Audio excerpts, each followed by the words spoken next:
Muy buenos días. Primero que todo agradecer a Dios Todopoderoso que nos permite levantarnos.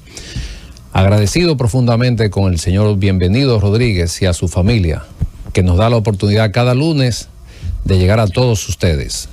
También pueden vernos en canal 110 de Claro y 90 de Altiz. Iniciamos con nuestro tip urológico de la semana. Al usted vacunarse contra el HPV o virus del papiloma humano, ¿podría evitar el desarrollo de algunos cánceres? La respuesta es que sí. Dentro de esos cánceres podemos mencionar el cáncer de pene, el cáncer de ano, cáncer de cuello uterino, de vulva, de vagina, cáncer de garganta y cáncer de vejiga. Ante la duda, visite a su urólogo. Quiero hacer un comentario antes de entrar en nuestro tema de hoy y con relación al cáncer de vejiga y al papiloma humano.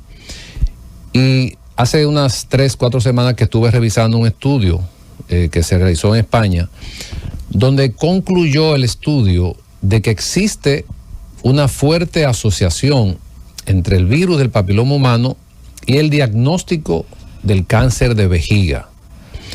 Aunque dentro de la conclusión del estudio dicen que necesitan estudiar más para identificar la posible relación del grado tumoral de ese cáncer de vejiga cuando se diagnostique en relación al virus del papiloma humano. En el día de hoy, señores, tenemos un tema, es un tema nuevo, en urología, nuevo para nuestros radioyentes, y que yo creo que vamos a necesitar varios programas para hablar de este tema. Y tenemos una cirujana uróloga, que es la única uróloga con esa especialidad en el país. Para nosotros realmente es un placer porque es una uróloga joven y que se ha interesado por una condición que afecta muchos hombres, también muchas mujeres en nuestra sociedad, y creo que llegó el momento. O sea, nosotros estamos ahora mismo en un top de la urología mundial, porque yo creo que no nos faltan muchas cosas para completar, como que se dice, el arsenal de servicio a nuestro paciente. Vamos a introducir entonces el tema, es cirugía transgénero, vaginoplastia, faloplastia. Son muchos tópicos que vamos a ir desmenuzando y orientando, y para eso tenemos aquí a una súper especial invitada, la doctora Giraldi Merán, a quien conocemos personalmente y admiramos. Ella es cirujana uróloga y reconstructiva, y bueno, tiene un entrenamiento en esa super especialización de reafirmación de género, única en el país. Buenos días, doctora Merán. Muy buenos días. Para mí es más que un placer, un honor, un privilegio estar acá. Una bienvenida al país en un programa Institución. Muy buenos días a cada uno de ustedes, Roberto, doctor Ledesma, doctor Mateo, y a los fieles escucha de La Receta Médica. De verdad que nos sentimos muy orgullosos de tenerte aquí, y de hecho, pues, ya tú eres parte de nuestro equipo. Tú traes un tema muy interesante y, como decía anteriormente, que necesitamos para todas esas personas que están padeciendo de ese servicio, que probablemente o casi seguro no tienen acceso a ello. Entonces, quisiéramos que tú en tu introducción pues nos dijera a qué se refiere lo que es, por ejemplo, la cirugía transgénero, lo que es la vaginoplastía, la faloplastía, que son términos que probablemente haya una orientación, pero nuestros radioyentes no sepan a qué se refiere específicamente. Bien, la cirugía transgénero es una cirugía que le brinda al paciente identificarse físicamente con el género con el cual se identifica. Esto va desde hacer una cirugía de armonización facial, corporal, y ya la última parte es la parte genital. En cuanto a la vaginoplastia, entonces esto es reconstruir con los tejidos propios del paciente una vagina estética y funcional. Y en cuanto a la faloplastia, lo mismo. Entonces tomamos, ya este es un poco más complejo porque vamos a dar un órgano, por lo tanto se comporta como si fuera un trasplante porque hacemos anastomosis, unión de arterias y venas y demás para dar un órgano reproductor parecido al masculino de una persona cisgénero. El cerebro del ser humano está sexuado, pero el cerebro de la mujer es igual que el cerebro del hombre, o hay diferencia en esa parte sexual. Hay diferencias. Científicamente hay muchísimos estudios donde marcan una diferencia en cuanto a la conducta, a la forma social y demás de comportamiento entre el hombre y la mujer. Doctora, usted comentó que todos en un momento somos mujeres. Así es. Y yo le hago la pregunta porque yo quiero que esto quede bien claro en nuestros radioyentes, de que hay niños o hay niñas que nacen con ambos sexos. ¿Es así? Siempre hay uno más predominante. Más predominante. Pero, por ejemplo, nosotros tuvimos un caso hace 15, 20 años de una niña, pero que tenía ambos genitales. Genéticamente era de un sexo, pero tenía los dos. Pero ella prefería uno. Lo que quiero preguntarle es, por ejemplo, nace un niño con sexos ambiguos, genitales masculinos, genitales femeninos, genéticamente es masculino, pero se identificó desde que nació femenina.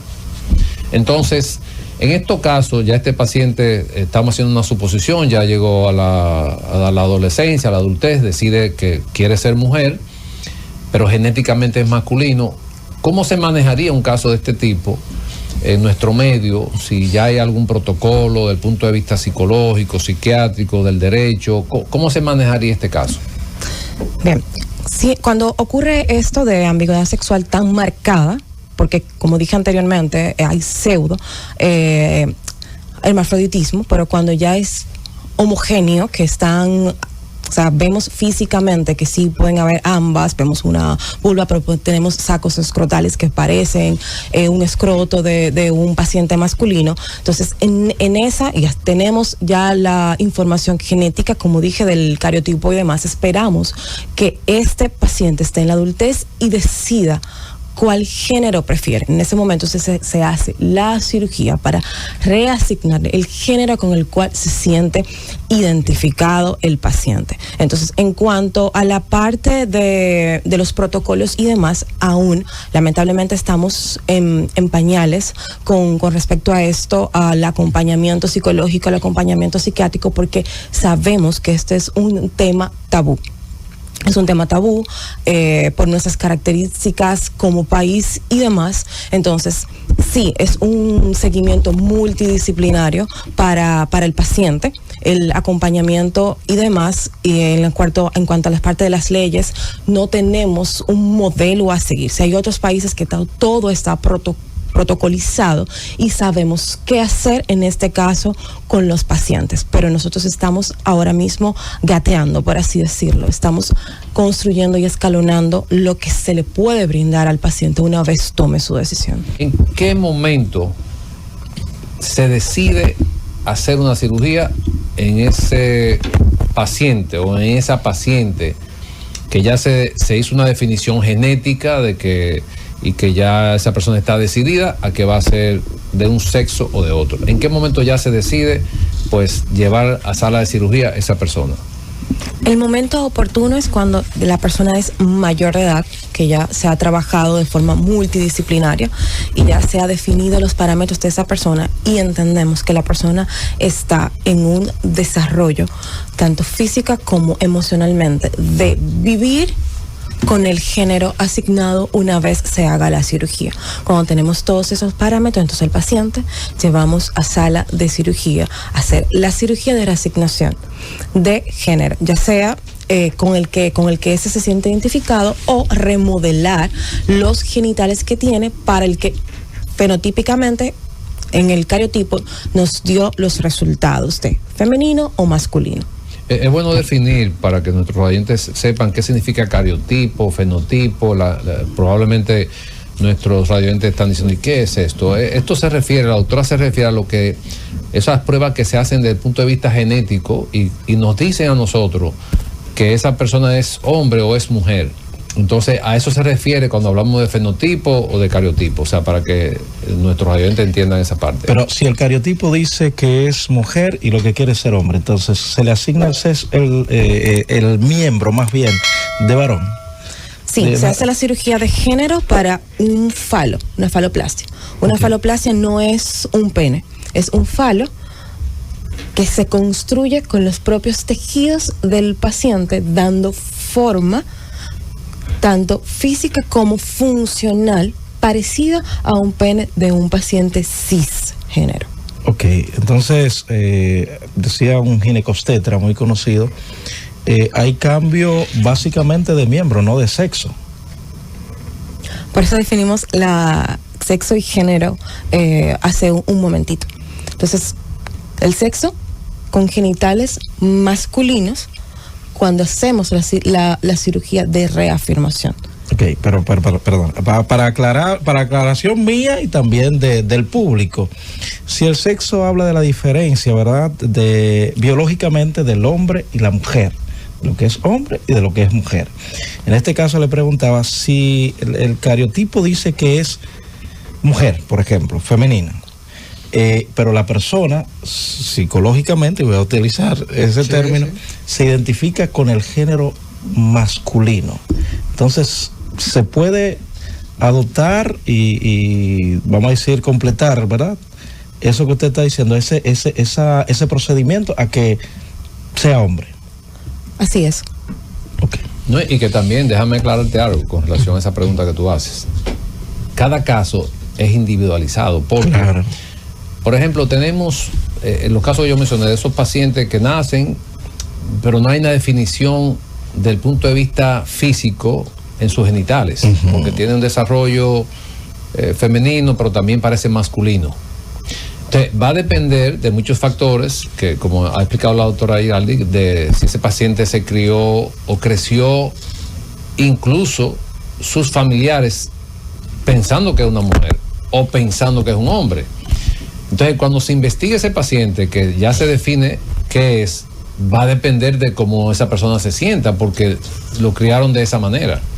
Entonces, eso varía mucho, me imagino, de un caso a otro, a cuando ya una persona decide, por la razón que sea, a este tipo de pacientes que tienen una condición de salud. Es bueno que se diferencie eso a cosas que pasan, que uno respeta la decisión de cada quien. Una de las cosas que nos caracteriza es el respeto al derecho ajeno, pero tenemos muchos pacientes en nuestro país, muchos pacientes, señores, que están escondidos, como dijo la doctora Merán, porque no saben dónde van a acudir, con una condición inestable desde el punto de vista de identificación. Entonces yo pienso que esto viene a llenar un vacío y a resolver un problema serio, no solamente en ese o en esa paciente, sino también en la familia. Así es.